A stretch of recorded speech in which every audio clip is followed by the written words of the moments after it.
Welcome to Study Loop. So here's chapter 9, number 47. It's kind of a long problem, so I'm not going to go ahead and read it, but we're just going to dive right into the problems. First one is A, describe the advantage of antibiotics to the organisms that produce them. So antibiotics, normally we think of that's how we fight infections, and it's true, they are a competitive tool against other organisms, but also antibiotics are a useful signaling molecule. So a certain bacteria could use antibiotics and release them into their environment, and if it reaches a friendly bacteria, or one that's friendly to the initial bacteria, then maybe it'll prompt that bacteria to create antibiotics as well, or stop creating them because there's enough around.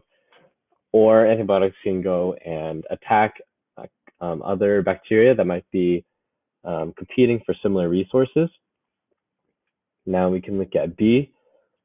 One way that bacteria are becoming a problem is if they're becoming antibiotic resistant.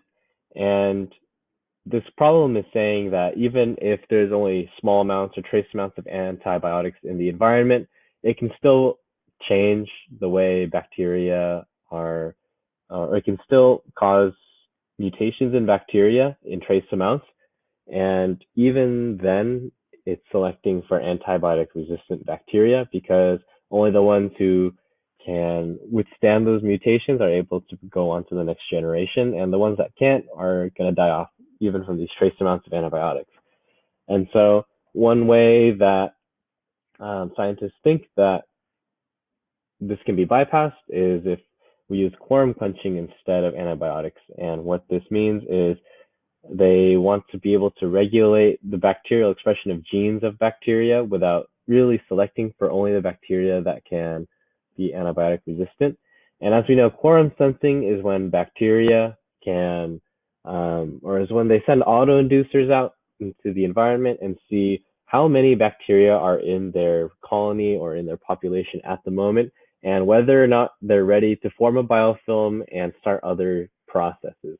And so if you can quench the quorum quenching, then maybe that'll be able to inhibit certain diseases that bacteria can cause because they're just going to think, oh, okay, we're not ready to make a biofilm. We're not ready to express these genes and perform a certain function. And maybe that can help prevent disease rather than just outright killing bacteria and leaving the ones that can survive the antibiotics.